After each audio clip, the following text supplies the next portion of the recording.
Hello मित्रों, दोस्तों, भाइयों, बहनों, बेटियों। 1983 में मैंने भारत में उत्तर प्रदेश का जिला मेरठ बागपत रोड, मेरठ से बागपत रोड, सरदना रोड पर पीपला दरेसपुर गांव, वहाँ एक शिविर लगा था भंते प्रज्ञारतन जी के द्वारा। प्रज्ञारतन जी भंते भी नहीं रहे, उन्होंने ही हमें सिखाई थी विपश्यना साधना। उसके बाद 2009 में मैंने फिर वो साधना हरियाणा में फरीदाबाद से आगे बल्लभगढ़ से सोना रोड पर एक धमसोता केंद्र बना हुआ है विपश्यना साधना शिविर, जहाँ तीनों टाइम सुबह का नाश्ता, दोपहर का खाना, रात का भोजन, तीनों मिलती और एक कमरा मिला, होटल जैसी सारी सुविधा। तो वहाँ मैंने 10 दिन का शिविर अटेंड किया था। तो वहीं का मैं विवरण मैंने इस किताब में दिया है, जीवन का अंतिम लक्ष्य क्या है।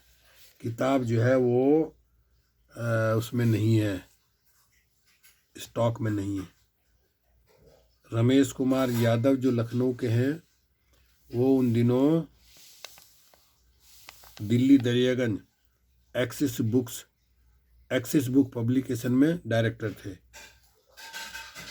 उन्होंने जितनी किताबें छपवाई सब बेच डाली, अब स्टॉक में नहीं है, लोग मुझसे मांगते हैं। तो इसलिए मैंने इस किताब को जो है वीडियो के द्वारा ही लोगों तक बताने का प्रयास किया है। देखिए,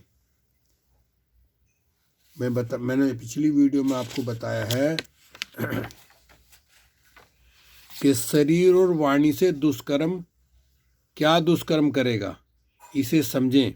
वाणी से कोई कड़वी बात बोलेगा, कोई झूठी बात बोलेगा, कोई कटु बात बोलेगा, वह शरीर से किसी की हत्या करेगा, चोरी करेगा, नशा पता करेगा, औरों की हानि करेगा, औरों की सुख शांति भंग करेगा। मनुष्य एक सामाजिक प्राणी है, उसको समाज में रहना है। गृहस्थ है, उनको तो परिवार के लोगों के साथ रहना ही है। जो घर बार छोड़कर गृह त्यागी हुए, सन्यासियों हुई, उनका भी संबंध बना ही रहा है। कहाँ भाग कर जाएंगी?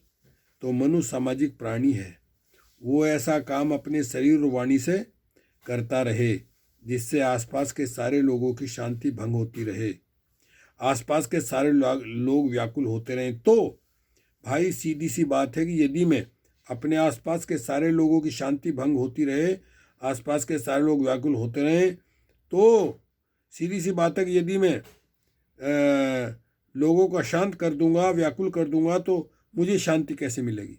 मैं अपने चारों ओर आग लगा लूँगा तो मुझे शांति कैसे मिलेगी?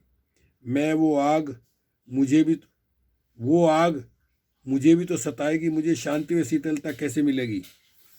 बड़ी सीधी सी बात है साथियों। समाज में रहना है तो समाज के ही नियम, जिनसे कि समाज की शक्ति व्यवस्था कायम रह सके, हमको वो नियम पालन करने हैं। ये धर्म की बड़ी ऊपरी बात हुई, लेकिन गहराई में जाएगा तो बात समझ में आएगी। जरा गहराई में जाना शुरू कर देगा तो बात खूब समझ में आनी शुरू हो जाएगी। ये समझ में आनी शुरू हो जाएगी कि मैं किसी भी व्यक्ति की हानि नहीं कर सकता, ना शरीर से ना वाणी से, तब तक नहीं कर सकता जब तक कि अपनी हानि न कर लूं। बड़ी अजीब बात है, ऐसा ही है कुदरत का नियम, ऐसा ही है। हत्या कोई तब तक नहीं करेगा जब तक कि अपने भीतर क्रोध न जगा ले, द्वेष न जगा ले, दुर्भावना न जगा ले, या लालच न जगा ले, और भी गहरी, तब जाकर के किसी की हत्या करेगा। चोरी कोई तब तक नहीं करेगा जब तक कि लोभ लालच न जगा ले। व्यभिचार तब तक नहीं करेगा जब तक वासना न जगा ले। सारे के सारे शरीर और चित्त के दुष्कर्म करने के पहले मन में कोई न कोई विकार जगाना होता है। जैसे ही विकार जगाया, कुदरत ने दंड देना शुरू किया, प्रकृति ने दंड देना शुरू किया। धर्म नियामता ने दंड देना शुरू किया। बंदे बधाए नियम है भाई, कोई करके देख ले। हत्या करता है तो अंदर क्रोध नहीं आता है, द्वेष नहीं आता है। हंसते हंसते कोई किसी की हत्या करेगा क्या? चोरी तब तक नहीं करेगा जब तक लालच न चला। कैसे संभव है चोरी करता लोभ नहीं जागता, व्यभिचार करता है वासना नहीं जागती? कैसे हुआ विकार? विकार जागेगा ही, और करके देखा विकार जागता है तो व्याकुल होता हूं कि नहीं? विकार जागता है, भीतर भीतर देखना आया नहीं। बाहर का जो अवलंबन है वही प्रमुख हो गया, तो भीतर आपने देखा ही नहीं कि मेरी कितनी हानि हो रही है, अपनी हानि हो रही है। ये बात धर्म के रास्ते चलते खूब समझ में आने लगेगी। तो मैं शरीर और वाणी से कोई ऐसा काम नहीं करूँगा जो पाप का काम हो, यानी जो अन्य लोगों की सुख शांति भंग करने वाला हो, आम लोगों को पीड़ा पहुंचाने वाला हो, ऐसा कोई काम नहीं करूँगा। जो पाप का काम हो तो मैं किसी पर एहसान नहीं कर रहा, मैं अपने आप पर एहसान कर रहा हूँ। मैं नहीं कर रहा तो आपको दुखी बनाता, पहले अपने आप को दुखी बनाऊंगा। ये बात खूब समझ में आने लगेगी, तो धर्म की शुद्धता समझ में आने लगेगी। तब भाई जो व्यक्ति अपने मन में विकार जगह जगह करके कोई भी दुष्कर्म करता है, पाप कर्म करता है, वो अपने को हिंदू कहता फिरे, ईसाई कहता फिरे, जैन कहता फिरे, मुसलमान कहता फिरे, बौद्ध कहता फिरे, सिख कहता फिरे, पारसी, ब्राह्मण की, शूद्र की, क्षत्रिय की, बनिया की, कुछ फर्क नहीं पड़ेगा। जो व्यक्ति मन को मैला करके शरीर और वाणी से दुष्कर्म करता है, कुदरत उसको तत्काल दंड देती है। बंधे बधाए नियम है प्रकृति के, बस यही शुद्ध धर्म है। ठीक इसी प्रकार कुशल कर्म करे। क्या कुशल कर्म? समझे, बड़ा कुशल कर्म ये कि चित्त को मैला किए बिना एकाग्र बनाना। सिर्फ कुशल चित्त की एकाग्रता बड़ी कल्याणकारिणी। सारे अच्छे काम तभी होंगे जबकि हमारा चित्त वश में होगा। चित्त यदि वश में नहीं है, हमसे कोई अच्छा काम होगा ही नहीं, बुरा काम करेंगे। और चित्त वश में हो जाए तो विकारों के साथ जो हो जाए तो बुरा काम करेंगे, वो एकाग्रता काम नहीं आएगी। चित्त को निर्मल बना करके एकाग्रता प्राप्त करें तो कुशल ही कुशल काम होगा।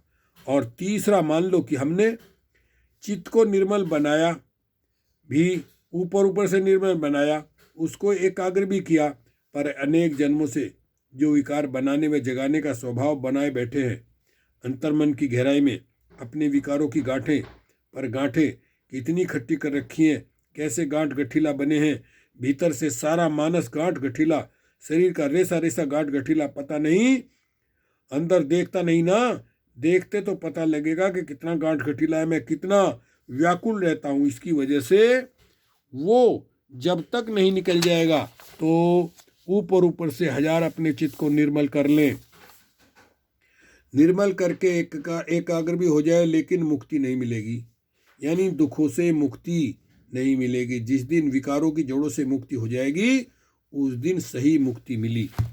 वीडियो लंबी हो जाएगी, इसलिए अगली वीडियो में पेश करेंगे इसके आगे का हाल। ओके, शुक्रिया, धन्यवाद।